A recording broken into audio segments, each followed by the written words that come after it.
Today we'll be discussing how historical bias in the Constitution will keep the 2024 presidential elections tight. Hi, you're in class with Dr. T.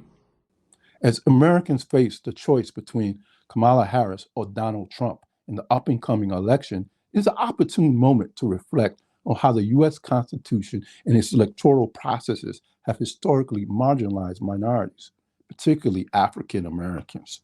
In considering how to make the United States more democratic, we must examine the structural barriers that have disenfranchised African Americans and other minority groups from the country's inception. The Constitution's provision, such as the Three-Fifths Compromise, started off the Constitution on the wrong footing. Also, the Electoral College and the lack of representation, for example, in Washington, D.C. and Puerto Rico, have perpetuated inequality. Furthermore, the practice of gerrymandering and the unbalanced representation in the Senate continue to undermine the principles of democracy. This video essay explores how these factors have been detrimental to minorities and proposes reforms to create a more inclusive and democratic system. The Three-Fifths Compromise was one of the Constitution's earliest failures to establish true equality by counting enslaved African Americans as 3/5 of a person for purposes of representation and taxation. The Constitution bolstered the political power of slave-holding states while denying any rights to African Americans. This practice was an early form of systematic racism codified into law, and its effects lingered long after slavery ended. The Constitution also failed to outlaw slavery outright, allowing it to persist until the passage of the 13th Amendment in 1865. However, even this amendment included a loophole that permitted involuntary servitude as punishment for a crime that would be used in future generations to the mass incarceration of African Americans disproportionately. The legacy of slavery and its exploitation of African American labor was foundational to the economic disparities that still affect Black communities today as a result of labor practices designed to oppress rather than uplift. The Electoral College is one of the Constitution's most undemocratic institutions, disproportionately affecting minority voters, especially African Americans, Latinos, and indigenous peoples.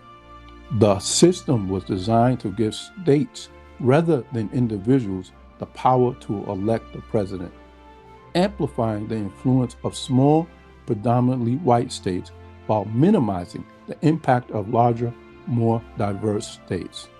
The imbalance has profound consequences, particularly in the 2000 and 2016 elections, when George W. Bush and Donald Trump both won the presidency despite losing the national popular vote. In states with large African American populations, such as Georgia and Texas, the Electoral College effectively dilutes the power of Black voters. Even when the majority of these states' minority populations vote for one candidate, the winner-take-all system means that the state's entire electoral vote count often goes to the candidate supported by the majority white population. This structural flaw undermines the principle of one person, one vote, and perpetuates racial disparities in political representation.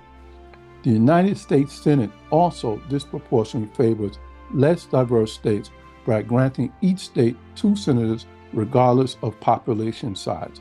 As a result, states with significant minority populations, such as California and Texas, have the same representation as much smaller, predominantly white states like Wyoming or Vermont. This imbalance allows smaller states to exert outsized influence on national policy, often at the expense of the interests of African Americans, Latinos, and other minority groups. For instance, the Senate's overrepresentation of smaller, predominantly white states has blocked crucial legislation on issues such as voting rights, immigration reform, and criminal justice, all which disproportionately affect minority communities. This disparity in representation is particularly harmful to African Americans who have historically faced barriers to political participation. Gerrymandering, the manipulation of electoral districts for political advantage, has long been used to suppress the voting power of African Americans and other minority groups by packing minority voters into a few districts, or quote-unquote cracking them across many districts, can dilute their influence in elections. This practice has been especially prevalent in southern states, where African American communities have been systematically marginalized through redistricting. Although the courts have occasionally ruled against racial gerrymandering, partisan gerrymandering remains largely unchecked, allowing political parties to manipulate electoral boundaries to their advantage. This ongoing disenfranchisement highlights the need for constitutional reforms that establish fair redistricting practices and protect the voting rights of minority communities. The lack of representation for Washington, D.C. and Puerto Rico is another glaring example of how the Constitution disenfranchises minority populations. Despite being home to over 700 residents, many of whom are African American, Washington, D.C. does not have voting representation in Congress, and its residents have no electoral votes in presidential elections. Similarly, Puerto Rico's 3.1 million residents, the majority of whom are Latino, lack representation in Congress and cannot vote in presidential elections, despite being U.S. citizens. Granting statehood to both D.C. and Puerto Rico would correct this long-standing injustice, providing full voting rights and representation to millions of U.S. citizens. This reform would ensure that minority populations in these territories have a voice in the policies that directly affect their lives and would make the U.S. political system more democratic. The Constitution's failure to address slavery at its inception allowed for the development of labor systems that continue to exploit African Americans and other groups long after the abolition of slavery. Practices such as sharecropping and convict leasing kept African Americans in particular in conditions similar to slavery, trapping them in cycles of poverty and disenfranchisement. Even today, the legacy of these labor practices persists, particularly through the mass incarceration of African Americans and the use of prison labor under the 13th Amendment exception for involuntary servitude as punishment for a crime. Latino and indigenous workers have also been subjugated to exploitive labor practices such as unpaid farm work and poor working conditions in agriculture and service industries. These labor systems have perpetuated racial and economic inequalities, further entrenching the marginalization of minority groups. So I will recommend some ways of rectifying this through amendments to the Constitution. Number one, abolish the Electoral College. Replacing the Electoral College with a national popular vote would ensure that every vote counts equally, regardless of the state in which a person lives. This change would prevent the disenfranchisement of minority voters, particularly in states where the winner-take-all system allows the majority of population to dominate the entire electoral vote count. A national popular vote would better reflect the will of all Americans, ensuring that candidates who win the most votes take office. Such a system would also prevent undemocratic outcomes as seen in the elections of George W. Bush and Donald Trump, where the popular vote winner did not assume the office, in this case, the presidency. Number two, I recommend statehood for Washington, D.C. and Puerto Rico would rectify the disenfranchisement of millions of U.S. citizens who currently lack voting representation in Congress and cannot participate in presidential elections, which is the case of Puerto Rico. Granting statehood would ensure that these predominantly minority populations have a voice in federal decision-making processes, thereby strengthening democracy in addressing long-standing issues of inequality. Number 3, I recommend the Senate disproportionate representation of small states can be addressed by either introducing proportional representation or adjusting the number of senators based on popular size. Such a reform would ensure that states with large minority populations are not underrepresented, allowing for more equitable policy decisions on issues such as voting rights, healthcare, and criminal justice reform.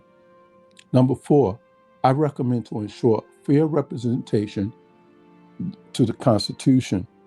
We need to establish independent redistricting commissions tasked with drawing electoral district boundaries in a nonpartisan, fair manner. Such a provision would eliminate the manipulation of electoral districts that have historically marginalized minority voters, ensuring that electoral outcomes more accurately reflect the will of the people.